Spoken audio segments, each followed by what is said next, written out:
সবাইকে শুভেচ্ছা। আমি এই মুহূর্তে আছি শ্রীমঙ্গলে একটা চা বাগান, এটি টিলা বিশিষ্ট। তো আপনারা দেখছেন আমার পিছনে যে সুন্দর একটা দৃশ্য, এই দৃশ্য যে এলাকাটিতে আছে এই এলাকাটির নাম দার্জিলিং নামে পরিচিত। আমি আপনাদের দেখাচ্ছি যে এই সৌন্দর্য, এই চা বাগানের যে সৌন্দর্যটা সারা বাংলাদেশের মধ্যে চা বাগান ক্ষেত্র যে সিলেট সৌন্দর্যের যে নগরী, এই সিলেটের চা বাগানের মধ্যে সবচেয়ে সুন্দর দৃশ্য হচ্ছে শ্রীমঙ্গলে। আর এই শ্রীমঙ্গলের মধ্যে একটি জায়গা, এই জায়গাটির নাম হচ্ছে, মুখে মুখে নাম হচ্ছে এটি দার্জিলিং, যদিও এটি গ্রামের হয়তো অন্য একটা নাম আছে। এই চা বাগানের নাম কি ভাইজান? এমারখান টি এস্টেট।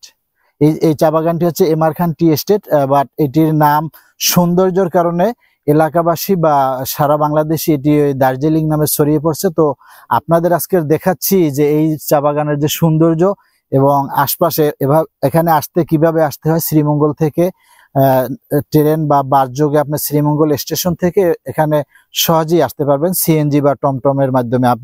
আমি আপনাদেরকে দেখাচ্ছি এই সুন্দর দৃশ্যটি।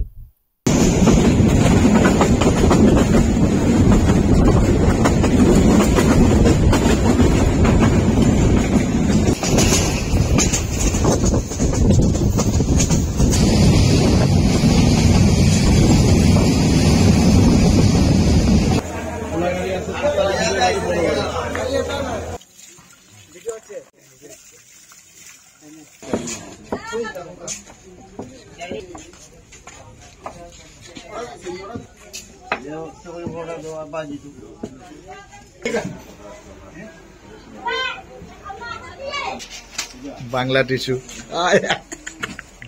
বাংলা টিস্যু আসলে আমরা তো আগে তো বাঙালি করতাম, ওখানে নাম প্রজেক্ট মিলে জানি তাই টাকার পড়াটা বুঝতে তো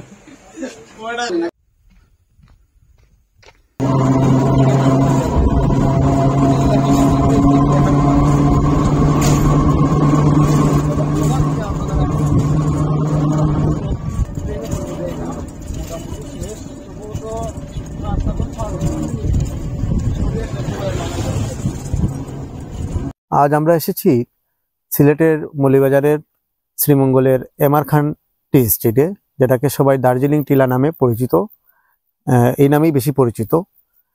টিলাটিতে এসে আমরা যে জিনিসগুলো দেখতে পেয়েছি, বেশ প্রাকৃতিক মনোরম পরিবেশ এবং পাহাড়গুলোর অনেকটাই মিল দার্জিলিংয়ের পাহাড়ের সাথে। বিশেষ করে এই পাহাড়গুলোর দৃশ্য বর্ষা এবং শীতকালে যখন ঘন কুয়াশায় ঢাকা থাকে তখন দেখা যায় যে এই পাহাড়ের দৃশ্যগুলো প্রায় দার্জিলিং এর সাথে অনেকটাই মিলে। এই পাহাড়ে এই জায়গায় আসার একটা মুখ্য সময় হচ্ছে এই সময়টাতেই আসা, এবং আমরা আসার প্রতিমধ্যে অনেকগুলো আনারসের বাগান পেয়েছি, লেমন গার্ডেন পেয়েছি, অনেকগুলো দৃষ্টিনন্দন রিসোর্ট পেয়েছি, যেগুলোতে যে কেউ এসে অবকাশ যাপন করতে পারেন। শ্রীমঙ্গল তো সবাই জানেন পর্যটনের রাজধানী খ্যাত শ্রীমঙ্গল এবং চায়ের রাজধানী।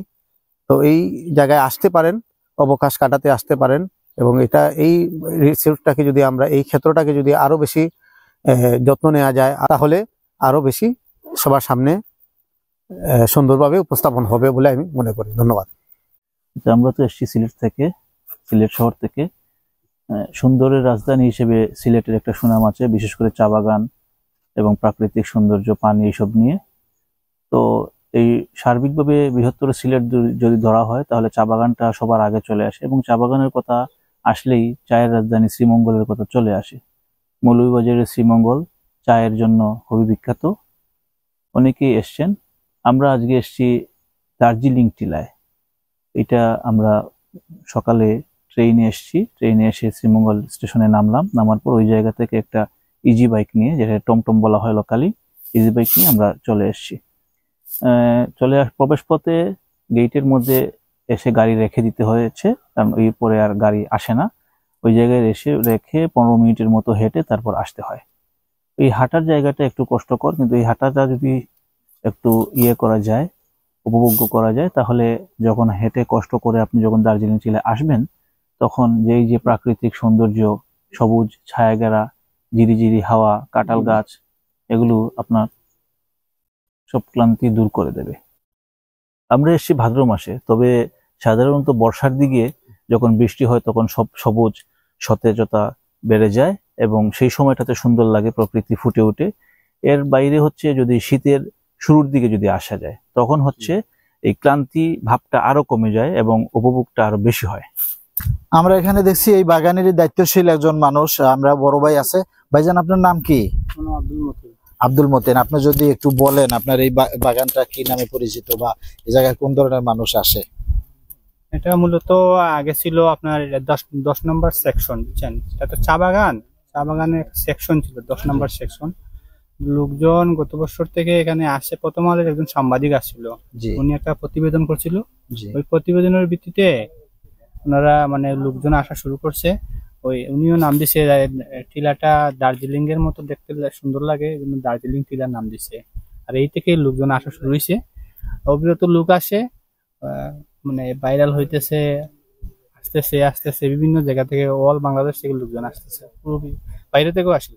কি ধরনের মানুষ আসছে? মানে ফ্যামিলি দম্পতিও আসে, আপনার স্কুল কলেজের শিক্ষার্থীরাও আসে, বিভিন্ন ধরনের, মানে বিভিন্ন সব ধরনের লোকই আসে।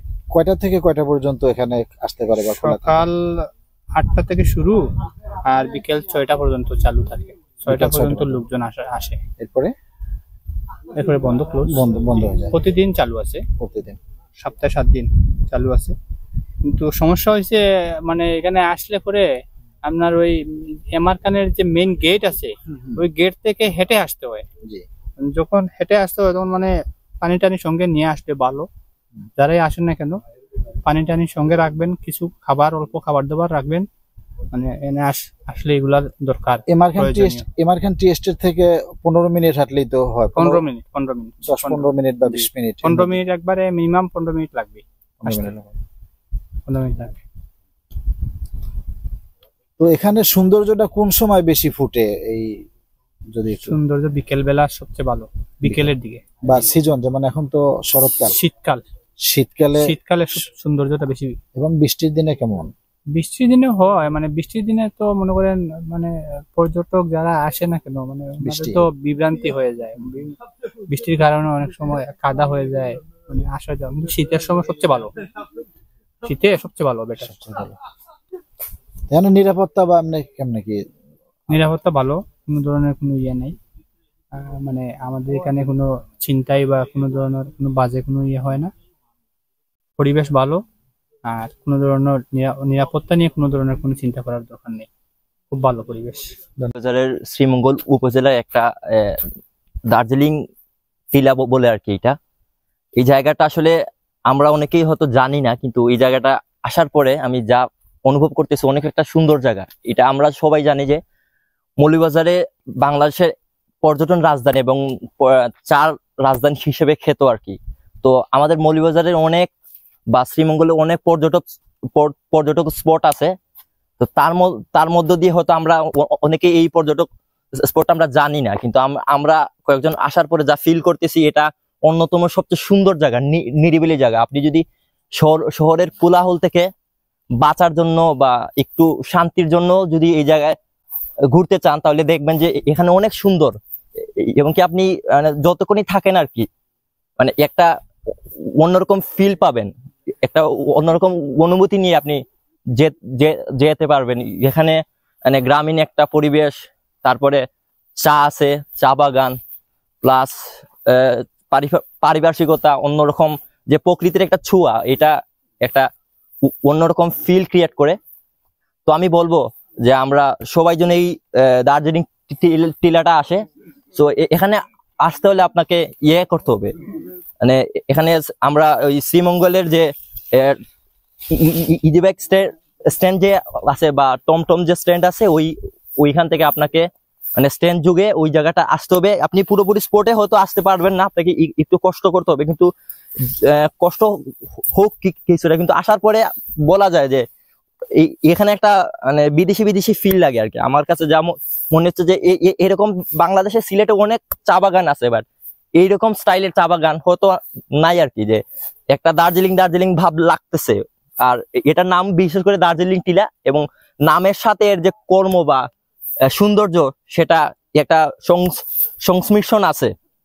তো বলবো যে আমরা সবাই মানে এই জায়গাটাকে পরিচিত করে তুলি। এটা বাংলাদেশের জন্য একটা অন্যতম মানে সম্ভাবনাময় জায়গা হতে পারে, কারণ আমরা জানি যে মৌলভীবাজার হচ্ছে বাংলাদেশের পর্যটন রাজধানী খ্যাত। আমরা যদি সবাই এই জায়গাটার আসি তাহলে ধীরে ধীরে সেটাও একটা পরিচিতি লাভ করবে এবং আমাদের পর্যটন যে খাত ওইটা আরো বেশি সমৃদ্ধ হবে। আজকের আপনাদের দেখালাম সিলেটের শ্রীমঙ্গলের দার্জিলিং নামে খ্যাত যে চা বাগানটি, এই টিলা বিশিষ্ট চা বাগানটি এমআর খান টি এস্টেট আজকের আপনাদের দেখালাম। আপনারা সবাই ভালো থাকবেন, সুস্থ থাকবেন, সবাইকে শুভেচ্ছা।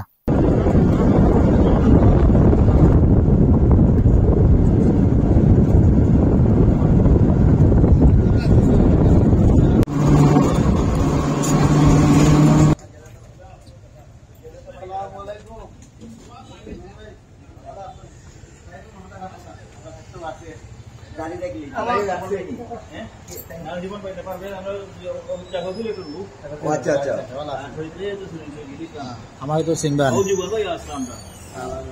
ফুল জায়গা সিলেক্টিভ এই ইউকেডে সিটা স্যার সাইড এই নিয়ে আরে এই ভাই আরে আপনি সকালে